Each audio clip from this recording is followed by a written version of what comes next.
dive into authentic conversations about ourselves and our community, exploring topics that uplift and inspire us, from personal growth to social change. So grab your teacup and get ready to join the conversation.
Craving that. Ventura responds, before, I don't think I was craving now. So again, a lot of their dynamics in the relationship. Listen, I'm losing my voice. I've been talking so much. Mina Lona, Ben Shu, thank you both so much for coming on. I really, really appreciate your terrific insight, and it was great to see both of you. Thank you so much. Thank you, Jesse. And congratulations on being a popular podcast. Well, thank you. Appreciate it. It was, you deserve it. You've been doing it for a long time. Thank you. Thank you. Well, it's really all due to the support of our incredible viewers. So, guys, thank you so much out there for watching us here on the live stream. Before we wrap things up, I just want to say we are planning to continue to do these live shows for you every day of this trial and try to cover this case for you as much as we can. And the reason we can do that, one of the other reasons. All right, we are up live this afternoon. We've been live all morning, y'all, just covering everything, updates on everything. Diddy right now, right? Sponsor partner, Morgan & Morgan, America's largest injury law firm. And if you don't know who they are, this is a firm with over 1,000 attorneys. And you know why they have so many? Because they sponsor. Okay. Incredible sponsor partner, Morgan & Morgan, America's largest. Okay. I have got some tea in, sippers. I've got some tea in.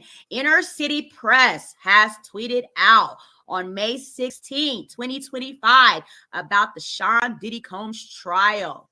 Okay, so hot off the press. Combs, Estevao. Wasn't there a time he found out you were dancing with another person in the entertainment industry? Phone, right? Ventura. I don't remember. Estevao. It was Chris Brown. Ventura. I was not dancing with him. Chris Brown has entered the group chat, they say. Okay. So, Combs, Estevao. Mr. Combs spent a lot of money to make sure the video did not get released. Ventura. I don't know. Estevao. You had a conversation with Jonathan Odie that was transcribed. Ventura. I'm not sure. Estevao. He was volatile. Ventura. I didn't trust him. Okay. Combs. Asked by Estevao. What did Mr. Combs say when you told him you thought Mr. Odie was recording? Ventura. He said he'd take care of it. Estevao, are you aware of an escort leaving comments on Mr. Combs' Instagram page? Ventura, I am not. Combs. Estevao. So this must be because they're putting Combs in front, so it must be his defense team. Okay. And you write back, we can embrace, laugh out loud. And you wanted to hug him, right? Ventura. That's what I said. Estevao. Did you have actual intercourse with Mr. Combs that night? Ventura. I did. Estevao. During that, your now husband FaceTime you? Yes. Oh my. No tweets mention a traffic trial. Specifically, these are related to the ongoing trafficking and racketeering trial. Okay. Let me see.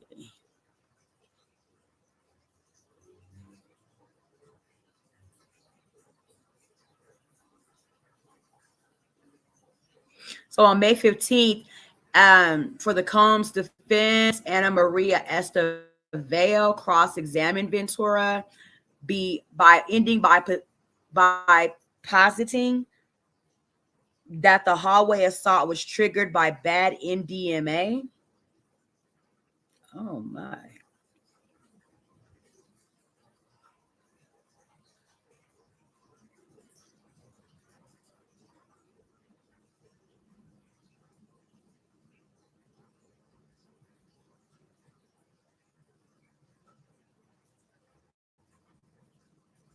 Okay, let's go ahead and get right on over now to some more live updates coming from inside the last day of the first week. They are wrapping up the Diddy trial. Right? So, Diddy, fifth day, guys. How are you? I'm already exhausted by Diddy stuff. Okay. And we're only in the first week, the fifth day. Okay, started Monday. Jury was all selected last week. Now they're up this week.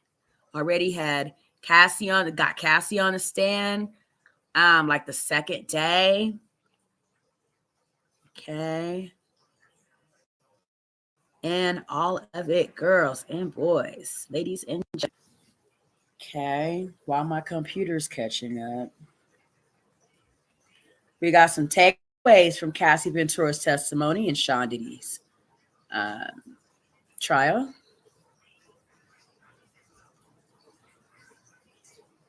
See what those are. Compliments of CNN.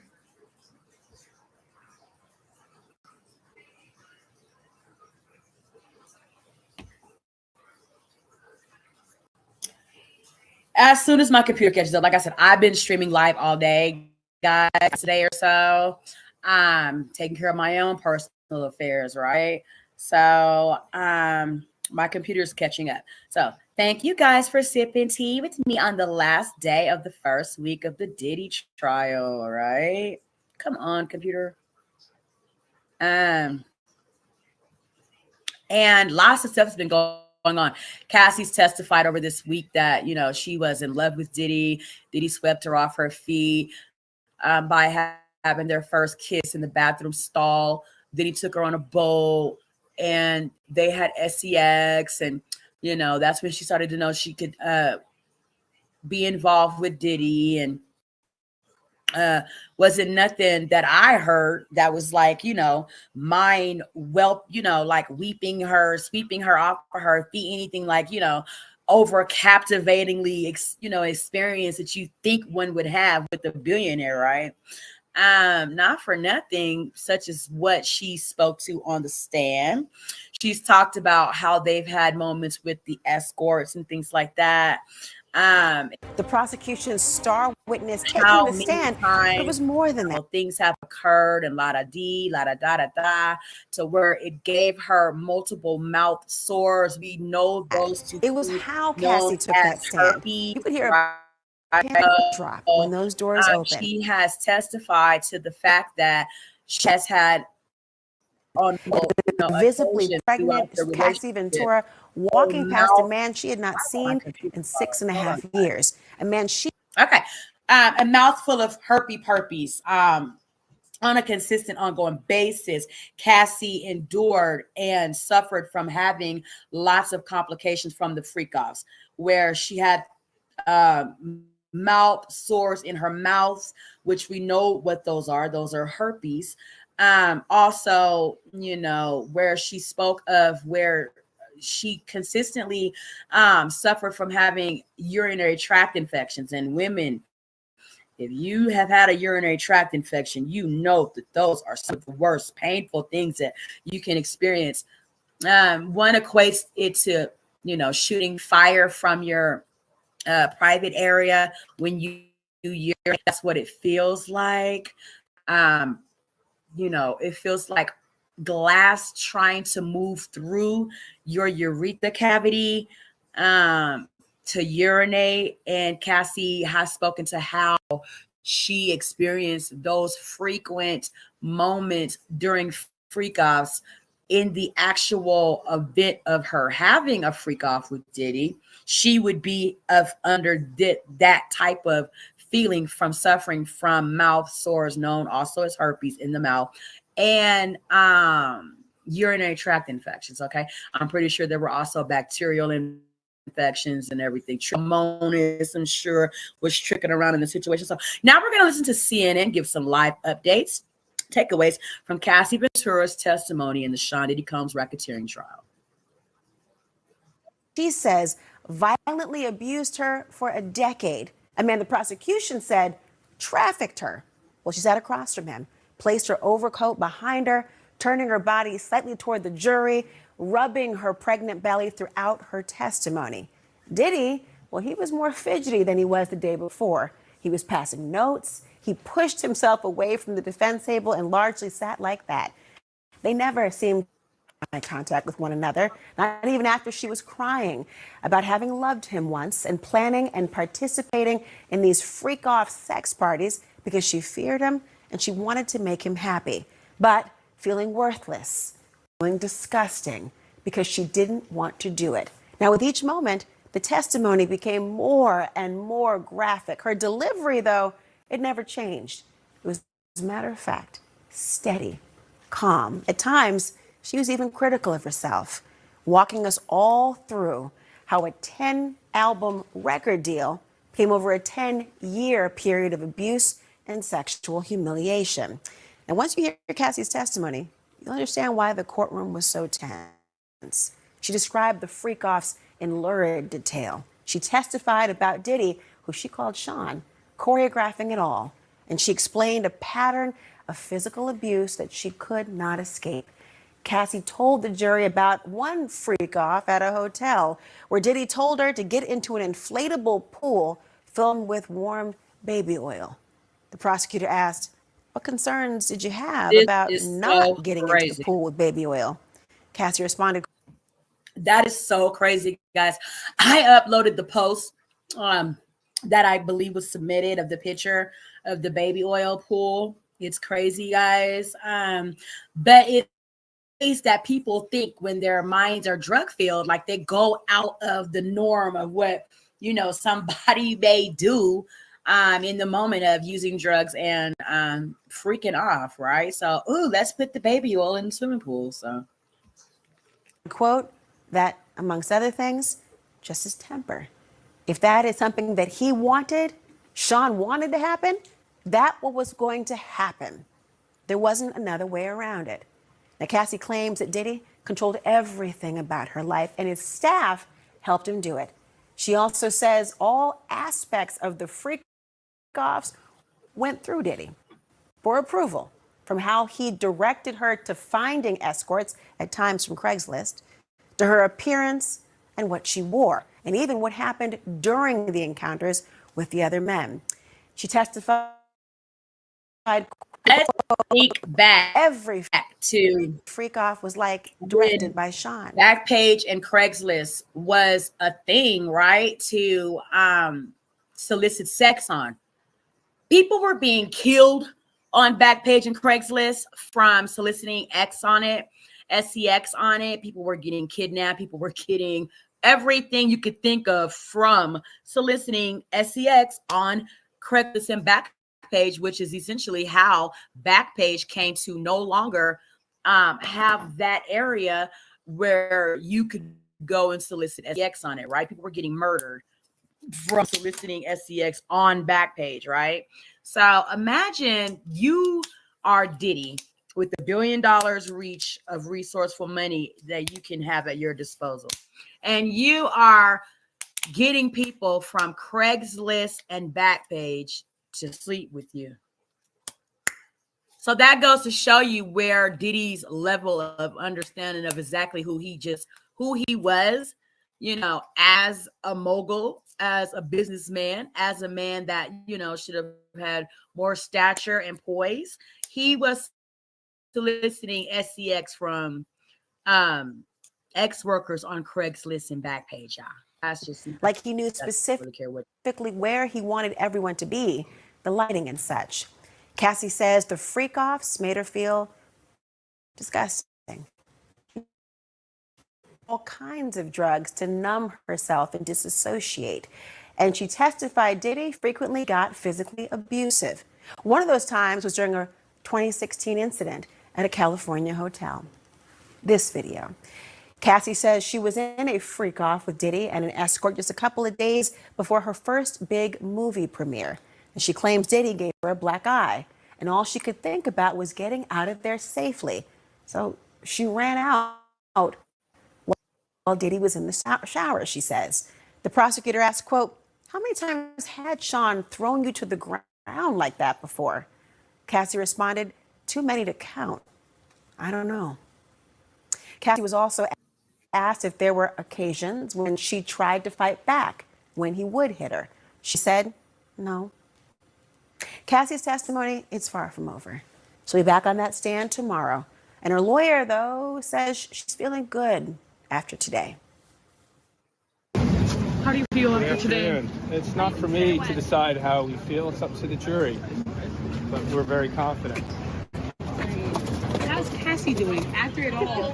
How is she feeling? I know it must have been a lot to kind of recount all the experiences. It was a long day. I'm just super proud of her. Let's start off with CNN's Kara Scannell, who has been covering this case from the very beginning, and she was in the courtroom today, virtually a front row seat. Kara, tell me, how did the testimony come in? How were these freak-offs orchestrated? So Cassie kind of walked the jury through what her role was in the freak-offs and how she said that Combs had choreographed them. He was the director in charge. And what she described was that these freak-offs lasted from 36 to 72 hours. The longest one, she said, lasted 4 days.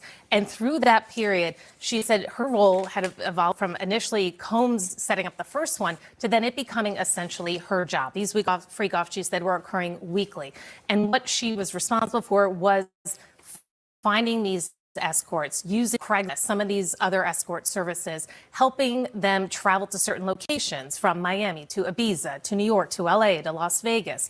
And that she worked with Combs's business travel people in order to move people around, saying that they would project that they were potential employers and getting them to move. But she said that he had everything to do with what she was wearing. She said she would buy outfits from sex shops and see which one he wanted her to wear. And then inside the actual hotel rooms, their apartments where the freak-offs took place, she said that Combs was in charge of lighting. It began with candles. It then moved to studio lighting, that he was directing how they moved from each action of each sexual act in these freak-offs, and even the amount of baby oil that they were wearing. She said that he wanted them to be glistening, and so he would often encourage them to put on more baby oil. And then the drug use. Part of that testimony, she said, was that she had engaged and used numerous drugs, including ecstasy, GHB, ketamine, cocaine, marijuana. And the prosecution showed text messages where before a freak-off, she is texting Combs asking, which colored pill do I take from your Louis Vuitton med bag?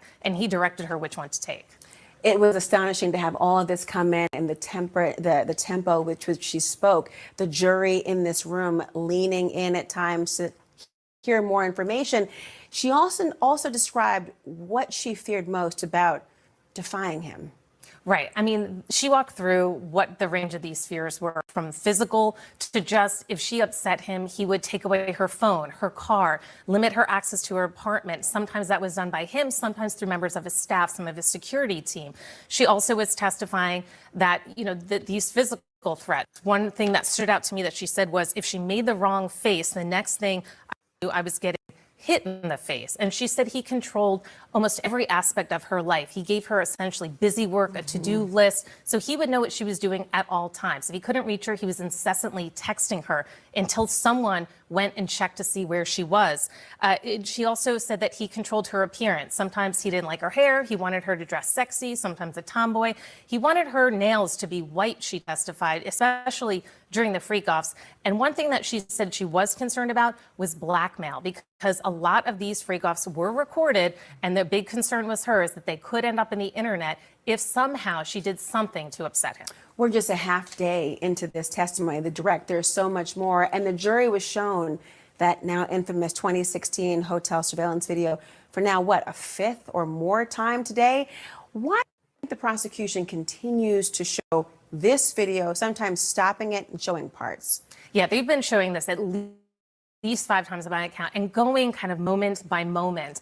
And I think what they're trying to do here is they've charged Combs with sex trafficking, force and coercion. And part of that force is physical violence and the threat of physical violence. I mean, this is why Combs's lawyer has called this probably the most important piece of evidence in this whole trial, because that is how the prosecution will want to show the jury that there was violence, that it was real. You can't distinguish this. They're not denying this happened. What Combs' lawyers is trying to tell the jury, though, that this is not evidence of sex trafficking. It's evidence of domestic violence, which he owns, but they're saying it is a very different thing than what he's been charged with. I want to start with you, Stacey, because her testimony, did it prove there was a criminal enterprise? That's what they got to prove for RICO. Right. So I look at her testimony today as domestic violence on steroids. The prosecution is trying to show that there was coercion and that he used his business enterprise to engage in coercing women to fulfill his sexual desires. I think it's a little bit of a stretch. I understand there are all kinds of criminal activities being alleged here. But the racketeering and the sex trafficking charges, I'm not sure that Cassie made that out today. It's Now, only there may day be 2, more. though, It's right? only I day mean, 2. and you're looking And at they're this, trying for Misty, it. it's day 2. Yeah. So the jury, and this is, by the way, an 8 to 10 week trial. Yeah. They have a lot to show, but they called her almost first. She's getting ready to give birth probably in a matter of weeks. Yeah, absolutely. Well, she's the most critical witness, and there's a reason for that, because yes, the case is not made yet, but she's laid the foundation for establishing those charges for the prosecution. And here's how. With respect to sex trafficking, we heard about the power dynamic, that he was always in control. We heard about stomping, kicking, hitting, all of these physical acts to get her to comply, psychological abuse, blackmail. That's where we get our force, fraud, and coercion.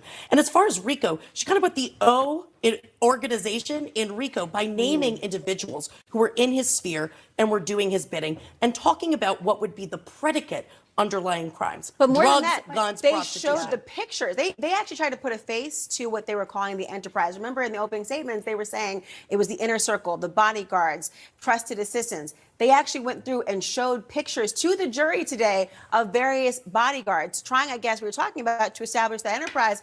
But then there was this moment, Jeremy, where she actually said on the stand, eventually it became a job for me. She's talking about planning these freak-offs.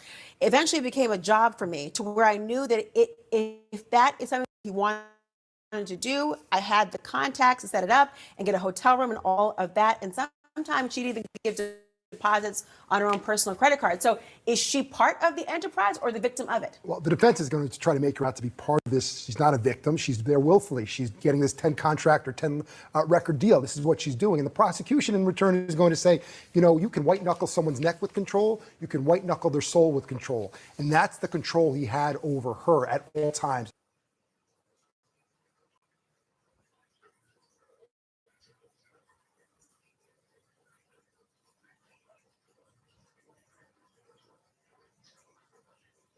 All right.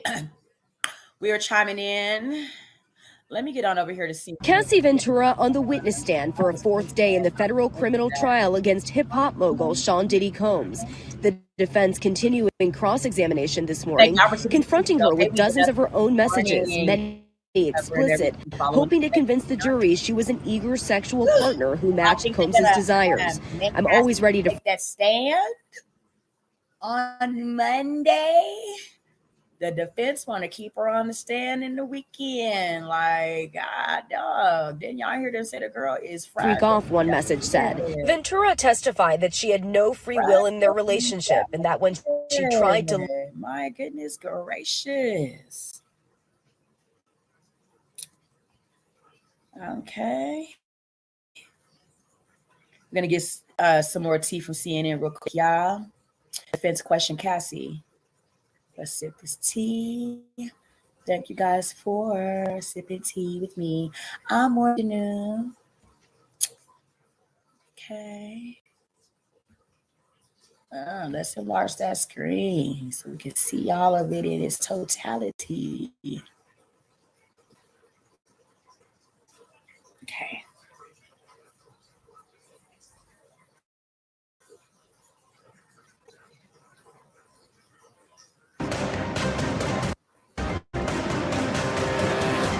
Focusing back now on our breaking coverage of Sean Diddy Combs' racketeering and sex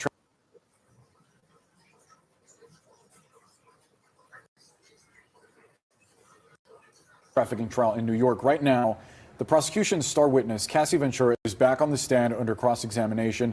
And moments ago, the judge just weighed in on timing, telling the defense that they have until tomorrow's lunch break to continue questioning her. That any after that would be up to his discretion. Combs's defense has been trying to challenge roughly 9 hours of direct testimony that Ventura has already given. She has told jurors that Combs allegedly abused her, and she said that over their 11-year relationship, she felt threatened at times to perform sexual acts with him.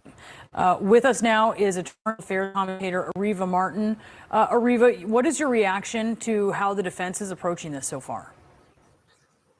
So, Brianna, we expected this. We know from the opening statement from the defense, a big part of their case is trying to get this jury to believe that Cassie Ventura was a consenting adult in these sexual acts, these freak-offs that we've heard so much about during her direct testimony. So a lot of what the defense has been doing today during this cross-examination is showing text messages and getting Cassie Ventura to acknowledge that, according to these text messages, she was a willing participant in some of these freak-offs. But one of the things that we haven't done or haven't heard yet, Brianna, is the connection between those text messages in the early stages of the relationship and the violence that we heard so much about during the direct testimony yesterday. And I think when the prosecution gets to redirect, we're going to see them try to link the violence that happened later in the relationship to her participation and make the argument still that she was being coerced into these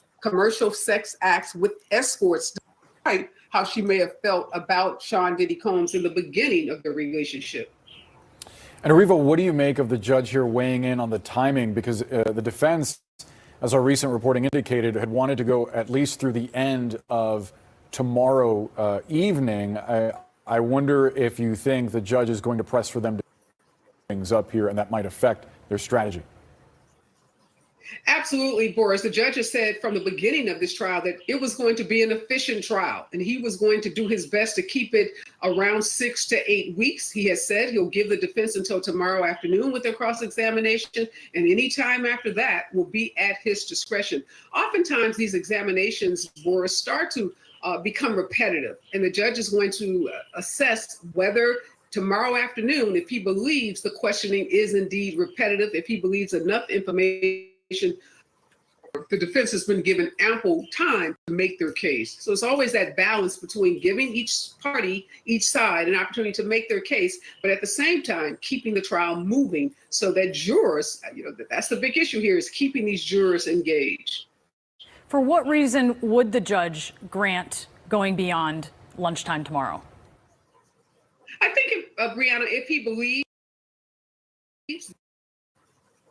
defense has new material. If there are questions that have not been asked before today or tomorrow morning, if the judge believes that the defense makes a credible argument as to why they need more time. Judges are often persuaded by arguments from the lawyers that there's a particular area of questioning that they want to go into that they haven't gone into before, and that is essential to them making their case. And when it comes to some of these text messages exchanged between the two of them, Mariva, I wonder what you make of them highlighting moments where there was some emotion exchange between the two of them. Cassie talking about how much she loved Combs, that she wanted more time with him, more intimacy together, and Combs apparently at times reciprocating that. Well, we know from Cassie's testimony yesterday that she said she was in love with him, that she had really strong feelings for him. And a big part of what the defense, again, is trying to make the case for is that these text messages are evidence of a couple that were in love, that chose to bring third parties into their sexual relationship, and that at all times Cassie was a willing participant. But again, trials are marathons. So good day for the prosecution yesterday. Some may say a good day for the defense so far today, because they are establishing that at least in the early stages of the relationship, there appears to have been some form of consent. But we still haven't gotten to that point where we know that Cassie was saying to Sean Diddy Combs, I no longer want to participate in these freak-offs, that I'm threatened. I'm concerned about blackmail. I'm concerned about physical violence if I refuse to participate in them. And these issues of consent, Boris, are very complicated sometimes. Obviously, someone can consent to something at one point in time, and they can withdraw that consent at a later point in time. So I think we're going to see that concept played out during redirect by the prosecution.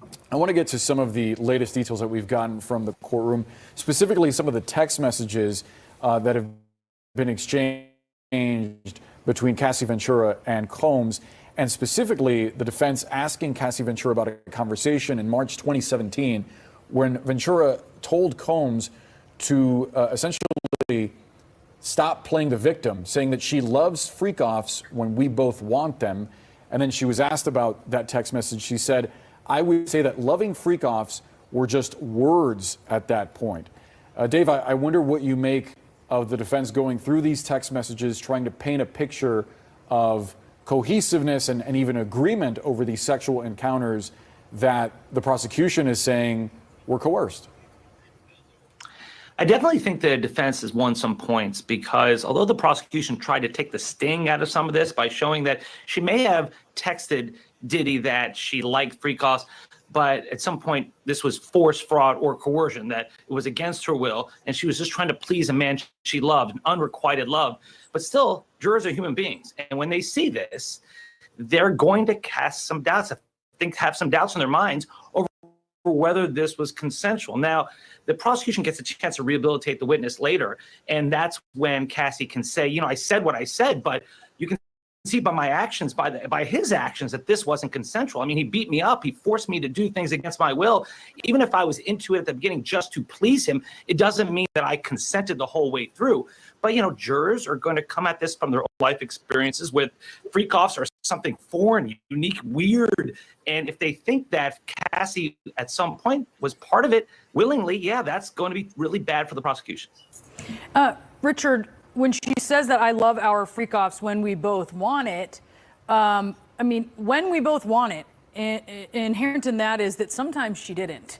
And I wonder what the jury might think about that. Well, I think what the defense is really trying to do right now is to establish Cassie as her own agency. In other words, all of this really leads up to them establishing she is independent. She's making her own decisions. She's communicating with.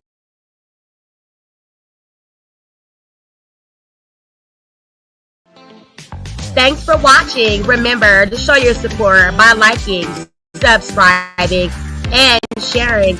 It's a blessing. Keep your teacups filled and ready for my next upload. Until then, thanks for watching. Remember to show your support by liking, subscribing, and sharing. It's a blessing. Keep your teacups filled and ready for my next upload. Until then, stay inspired and remember, always stay sifted.